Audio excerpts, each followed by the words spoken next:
You've probably rented a superhero movie without ever wondering who actually owns it. You assume the studio just decided to make it. You assume someone had a vision, greenlit a budget, and shot a film because they wanted to. But that's not how this one got made. This one exists because of a single sentence buried in a contract. And if that sentence hadn't been there, the movie you're about to hear about would have never been filmed at all. Here's the strange part. It was never supposed to be seen. In the late 1980s, a German producer named Bernd Eichinger bought the film rights to Marvel's Fantastic Four. He didn't buy them because he loved the characters. He bought them because superhero movies were cheap gambles back then, and cheap gambles sometimes pay off. But there was a catch built into the deal. Almost every option contract like this comes with an expiration clause. If Eichinger didn't start production by a certain date, the rights would revert back to Marvel. He would lose everything he paid for. That clock started ticking, and by the early 1990s, it was almost out of time. Marvel, at that point, was in serious financial trouble. The comic book industry was collapsing. Speculators had flooded the market buying comics as investments, prices crashed, and Marvel's parent company was drowning in debt. Losing the Fantastic Four rights back would have been one more blow they couldn't absorb. So when Eichinger's deadline approached, both sides had a shared, unspoken incentive. Somebody just needed to make a movie. Any movie. Fast, cheap, and real enough to satisfy the legal definition of production. This is where a producer named Roger Corman enters the story. If you don't know his name, you've still seen his fingerprints everywhere. Corman spent decades making low-budget films at a speed most studios couldn't imagine, sometimes shooting an entire feature in under 2 weeks. He wasn't chasing prestige. He was solving a math problem. Small budget in, small profit out, and always be shooting something. Corman agreed to produce a Fantastic Four film for roughly $1 million. To put that in perspective, that's less than what some studios spend on a single action sequence today. The cast was talented but largely unknown. The special effects were built with the kind of ingenuity you'd expect from a team that had almost no money and almost no time. And the entire production existed for one reason: to beat the clock. They finished it. They actually finished it. A complete Fantastic Four movie with a cast, a script, a score, posters printed, and a premiere date announced. And then it vanished.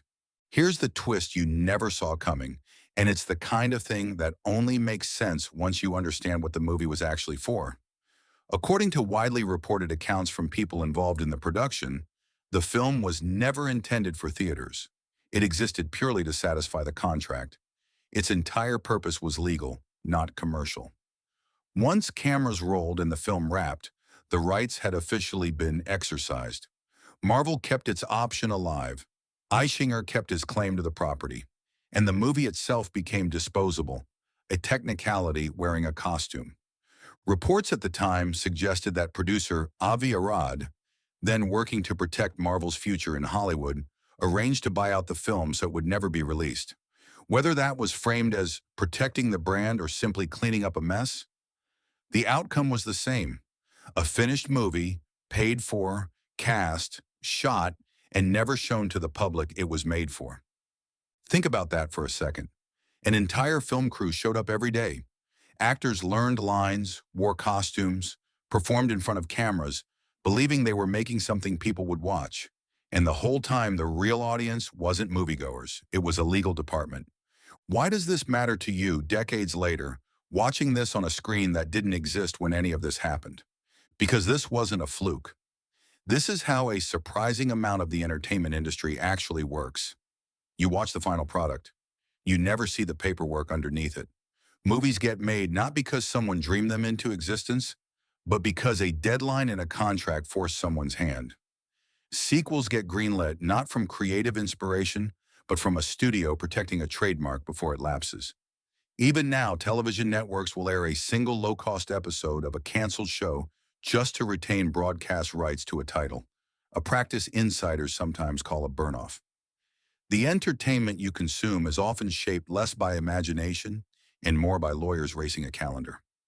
Stan Lee, who co-created the Fantastic Four decades earlier, reportedly saw the finished film. Accounts differ on exactly how he reacted, But the film never received a wide release, and for years it existed only in bootleg copies traded among collectors who had heard the legend and wanted proof it was real. It was real. It just wasn't meant for you. Here's the part that should genuinely unsettle you. If the option clause hadn't existed, Marvel might have lost the Fantastic Four rights entirely back in the early 1990s. If they'd lost the rights, the property might have sat unclaimed for years, or ended up somewhere else entirely, made by different people, at a different time, shaped by decision makers who never even auditioned for the job. A single line in a decades-old contract quietly rerouted the future of a franchise that would eventually appear across multiple studios and multiple decades of film. You think you're watching a story about superheroes. You're actually watching the aftershock of paperwork. And this pattern doesn't stop with comic book movies. Music labels have rushed albums to market before contracts expired. Game studios have shipped unfinished titles to preserve licensing deals. Directors have been quietly replaced mid-production, not over creative disagreements, but because a completion bond required specific deliverables by a specific date. The version of the story you got to see was never the only version that existed. It was simply the version that survived the legal deadline.